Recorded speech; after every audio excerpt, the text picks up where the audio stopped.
Kichengsi kardom kadukawe karbitish 2.0 YouTube channel long kilangara do anu fanstame lapen pini laso video long nali tumphana kiwan pi matana ke than ponji la bangke jongsi nali tum kidam tang hod Assam toilet scheme dong si ka apply tang du polte laso status bang ko son si ka chilang nang jima mate ko anang ding sinon kidam bomal laso puthak laso video long nang than pachini ponik po lapen Akimi stame ko son si ka apply nang jima laso process tame nali tumphan laso video long na piklang ponik po nali tum han tuning reglo jongsi nali tum la so YouTube channel kilang pen jongsi ning sam Pulote kaching hon pen subscribe ko la pen videos tame lang misen polte nali tum share poni kon tak de non pathiek pen ko sonsi la to so toilet scheme ka apply ning jima la pen status abang ko sonsi ka chilang ning jima la so puthak le lang polona la pen che than polona tang te puthat non che than polona ko sonsi kidam tang ho jong si toilet ka apply du pulo tang te la so status ko son se ka chilang jima la pen ko anang deng sinon kilima la so process ni le non la so video long nang than pachini ponik po la pen ko son se non Akimi registration to jima la so process tame non la so video long na litum ha na piklang pon to ikpo ke cheng sina litum la so video description long tame link long exi na pen link long ige pulte na litum la screen long tag pon long exi la so links tame na litum Google Chrome long talk dam iklo pulte long exi la pen la so link long ber lo pulte arja non son na litum da ke thek long son thek pon long ikpo la pen la pu athak doi ponang po athak doi pon ikde pen phi putho da important links da pen an kelong pondo know your source bharat data MIS la pen application form for IHSL dashboard la pen dashboard la son doji la pen capacity building dashboard la pen da G govt lapen swasta samachar lahaya puthak staminani tum dak long ponji lapen puthot non jongsi toilet apply elo putela so status ka chilang ji apanali tum la apply from for IHSL dashboard la sodium sinali tum bernang po la sodium ber igdet pen a few official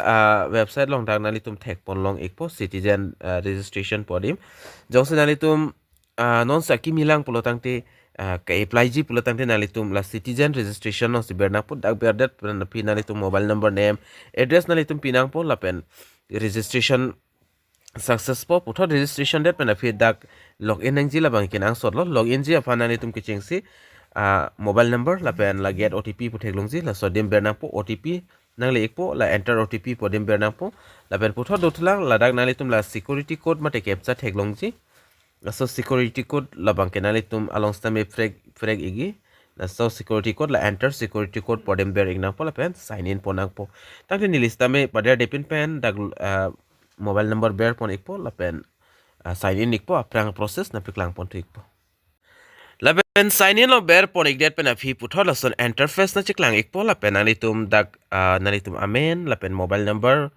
gender theklongji male female la pen state la pen address lapen dag registration date lapen status labang ke active si do ikpo nali tum nili dag blur bi pon ikoglo athema dag personal pina an details dag do lapen nali tum lapu aku ngana theklong ji mate RVN lang lo pulte da hi new option long pon ikji ki chengsi labang ke new application lapen aber labang ke view application puduji new application long nangli tum jong si ber iglo pulte dag putha dag non Akimi ka apply afano lapen view application pulte labang ke kidam tang hot anma ka apply pi la so application details labang ke nalitum langlong ikpo la si non ni li na piklang pon paprang ji labang ke view application adim sam piklang pon paprang po mane muthe dak kidam tang hot ka apply non ko anang deng sikile mala so process lo la pe ni li dak view application nong ber pon igelo nalitum stame ka apply tang do pulte view application nong ber pon ikon la pen puthot ladak nalitum theklongji nilidak application number lapen receive on lapen da status labang nalitum langlong exi lapen puto dak dothula nalitum track status pudoji la sodium le nalitum berigon track status along ber ponik det pen fidak details labang kenang klang ikpo kicheng sinalitum da application number theklongji lapen command to arni sika apply mala so details tame dak thek ponlong ikpo gender lapen husband mate father name category data dak thek pon long exi lapen account number lapen IFSC code la high details nalitum dak thek pon long exi lapen puthola berba nalitum dak thek pon long ikpo nilila nampiklang pon iklo non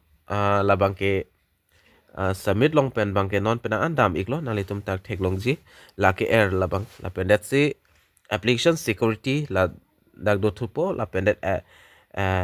allocation for geotagging po la pen IHSL geotagging don complete lo pulotang te la pen intentive given to applicant jo la success lo te nali tum long pon ikpo ke long ji la bang ke nali tum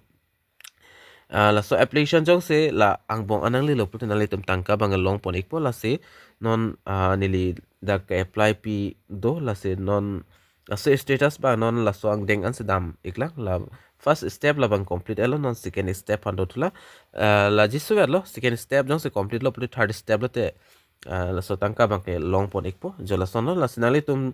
stame aprang prang ka apply do pulote status ba nali tum lang ego anang deng sinon ke dam boma la bang ke matik ana process lo ma jo la son lo ke langi phan bang ke la pen new apply pulotang te puthot nali tum la sodim ber pontu ignang po nali tum la 3 line dim ber iglo te da automatic wang po back dam ting ane nilo la pen la new application long ber pon igon donc si kaprek anut kaprek phan jong si ka apply pi pulotang te new application na dam that pen puthot nali tum dak pen theklong ji eligibility criteria of beneficiaries nali tum dak pen criteria bang lang igon laben ka apply ni process labang nili kedam tang hos a video long stame paklang iklo ko son se ka apply poneng chima labang ke nali tum theklong ji it's l a form lo labang ke puthot not 2025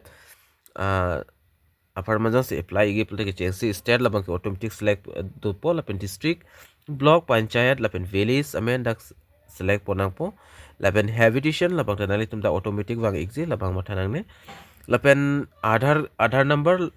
sorry da aadhar along ke do ating amen dak tok nang po lapen aadhar number ber nang po lapen so box nang ber nang po pothala verify aadhar number pulong ber nang po lapen da green tick do po la sodim verify successful putto theklong ji lapen further kalte husband amen gender category lapen pothot do thlang sub category lapen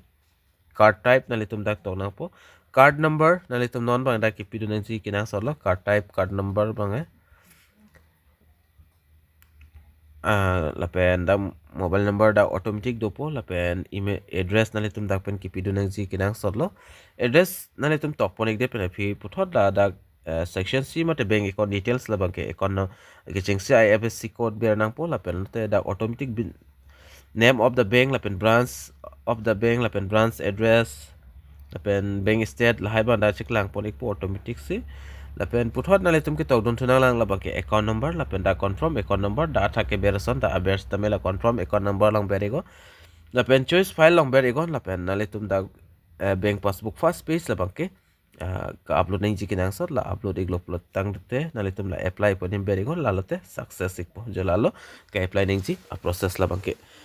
Nasional itu komen masih apply primer la so video description long stame diak tha comment box long tok ikon pachini ikon lapen komama tum si apply date pen kilong tang ma latana litum na chithani ko lapen konat pen si video lang ma latana litum ada address tok ik deno